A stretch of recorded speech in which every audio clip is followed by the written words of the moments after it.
Avant de plonger dans cette histoire incroyable, pensez à vous abonner à la chaîne et à activer la cloche. Ici, chaque récit a quelque chose à dire, et vous ne voudrez pas en manquer un seul. Clarence Johnson, un homme noir d'une soixantaine d'années, entra dans la concession Silverline Motor avec sa vieille Lincoln Continental. Ses mains rugueuses par des années de travail tremblaient légèrement en tenant le volant. Il avait économisé pendant des mois pour réparer sa voiture, symbole de sa dignité et de son indépendance. À peine avait-il franchi la porte que l'air se chargea d'une tension palpable. Mark Whitman, le directeur commercial, un homme blanc d'une quarantaine d'années, le dévisagea avec un sourire moqueur. « Oh, vous voulez probablement jeter cet antique morceau de fer dans notre atelier » lança-t-il, sa voix chargée de mépris. Derrière lui, plusieurs vendeurs et techniciens rirent, étouffant à peine leur ricanement. Clarence sentit la chaleur lui monter aux joues, mais il tenta de garder son calme. « Ma voiture a besoin d'une révision complète. Je veux juste un service honnête. » Mark s'avança, faisant claquer ses doigts pour attirer l'attention de ses employés. « Regardez ça, dit-il en pointant Clarence, un vieux monsieur qui pense pouvoir se payer nos services. » Les rires éclatèrent dans toute la salle, certains se moquant de sa tenue simple, d'autres de son accent légèrement traînant. Un vendeur, Kevin Daniels, se pencha et dit assez fort pour que Clarence entende, « Peut-être qu'on devrait lui donner un balai au lieu d'une clé à molette. » Clarence baissa la tête, maîtrisant un tremblement de colère. Il sentait que cette humiliation n'était pas seulement contre lui, mais contre tout ce qu'il avait construit dans sa vie, sa carrière, sa dignité et sa fierté. Pourtant, derrière ses yeux fatigués se cachait une détermination que personne dans cette concession ne soupçonnait. Alors que Mark s'éloignait en riant, Clarence fit un pas silencieux vers le comptoir, promettant silencieusement que ce jour de honte ne serait pas la fin de l'histoire. Il avait un plan, et quand il reviendrait, ce ne serait pas lui qui subirait, mais eux.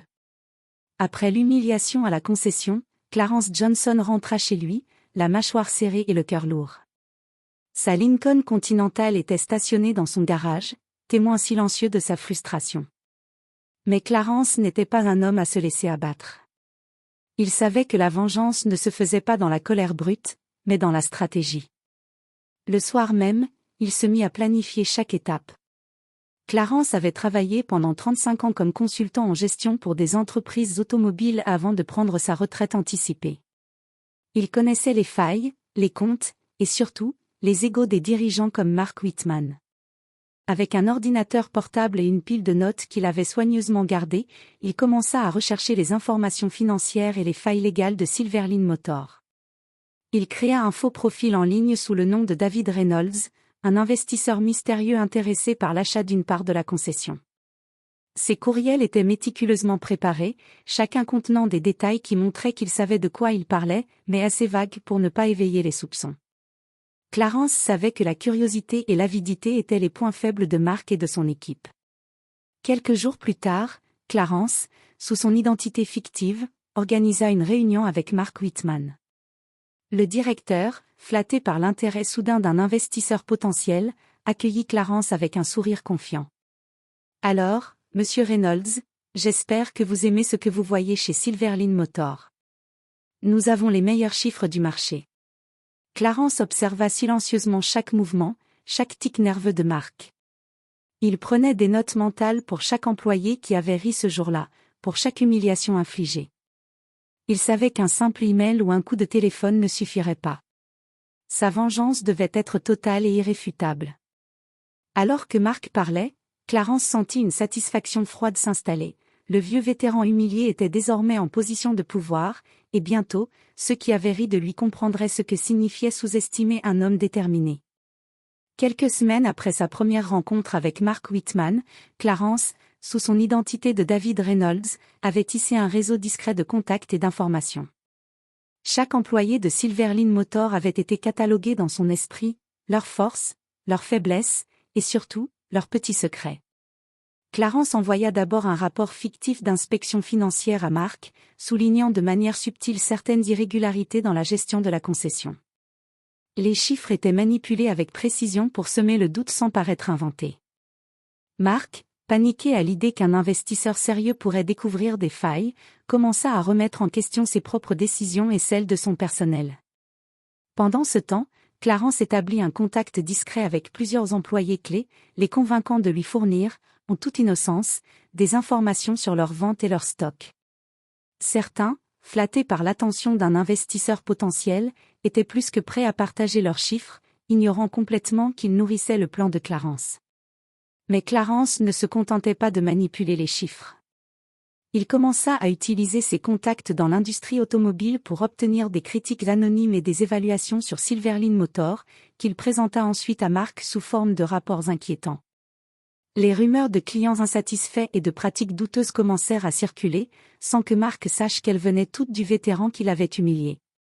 Chaque soir, Clarence relisait ses notes, ajustait ses emails et planifiait le prochain mouvement. Son but était clair, mettre la concession dans une situation où Mark et son équipe seraient vulnérables, tout en gardant ses mains propres et invisibles. Un matin, Mark convoqua une réunion d'urgence avec son personnel. L'inquiétude se lisait sur son visage alors qu'il annonçait « Nous avons reçu des plaintes de clients et un investisseur potentiel s'inquiète de certaines irrégularités, nous devons tout vérifier immédiatement. » Le personnel échangèrent des regards inquiets. Kevin Daniels, celui qui s'était moqué de Clarence dès le premier jour, sentit un frisson d'angoisse. Pour la première fois, le pouvoir n'était plus entièrement entre les mains de Mark. Et quelque part, silencieusement, derrière son écran d'ordinateur, Clarence souriait, sachant que la première pierre de sa vengeance venait de tomber.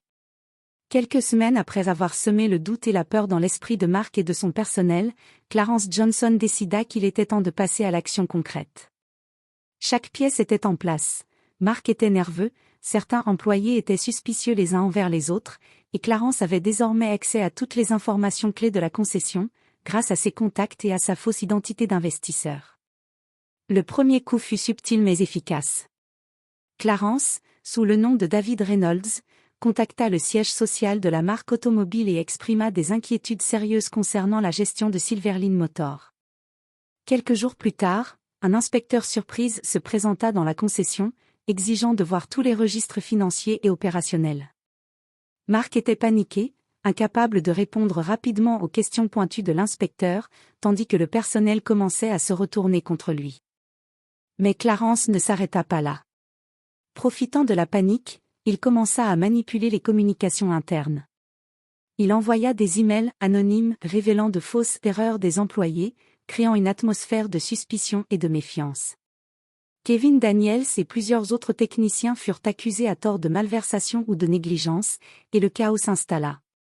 Chaque réunion, chaque conversation à la concession était désormais teintée de peur et d'incertitude.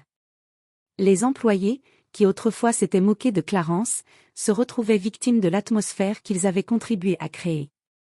Mark, dépassé, commençait à perdre le contrôle, tandis que Clarence, depuis son bureau à domicile, observait les réactions comme un maître d'échecs. Un matin, Clarence fit sa véritable entrée. Il se présenta à la concession, cette fois sous sa propre identité, avec un sourire calme mais déterminé. Mark, abasourdi de le voir en personne, balbutia. « Clarence, que faites-vous ici ?» Clarence répondit d'une voix posée mais glaciale, « Je suis venu finaliser ce que vous avez commencé à ignorer, la justice pour ceux que vous avez humiliés. » Il sortit alors un dossier complet de toutes les irrégularités, erreurs et manipulations qu'il avait accumulées, révélant au siège et à Mark les preuves irréfutables de leur mauvaise gestion.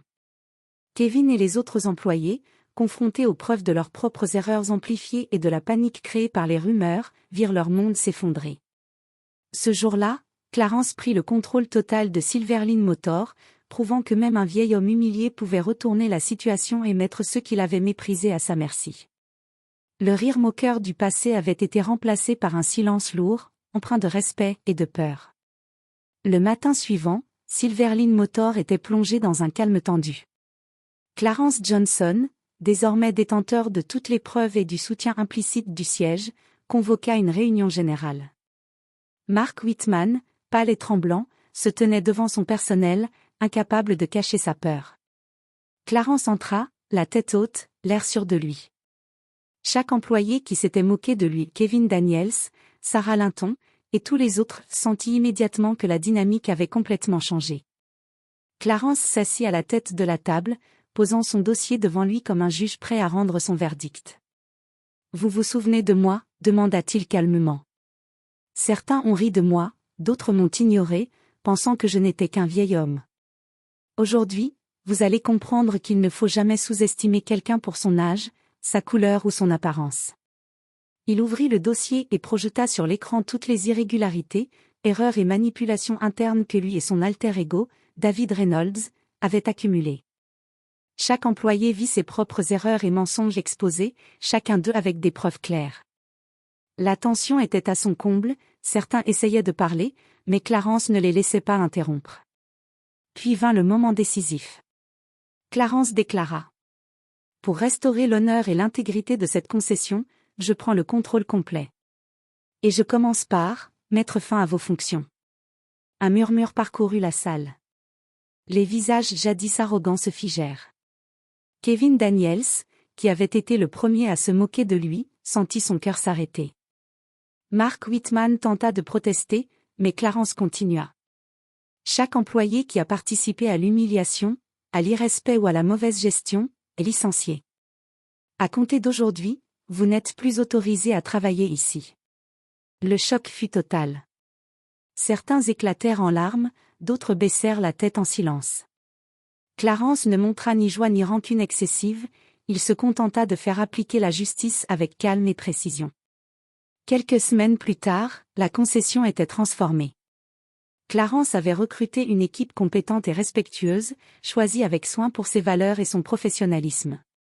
Silverline Motor n'était plus un lieu de moquerie et d'humiliation, mais un espace où le respect et la dignité régnaient. Clarence, en regardant sa Lincoln Continental, se permit enfin un sourire. L'homme qui avait été humilié, ridiculisé et méprisé avait maintenant triomphé. Il avait prouvé que la patience, l'intelligence et la détermination pouvaient renverser les injustices les plus cruelles. Et pour ceux qui avaient ri de lui ce jour-là, il n'oublierait jamais le nom de Clarence Johnson.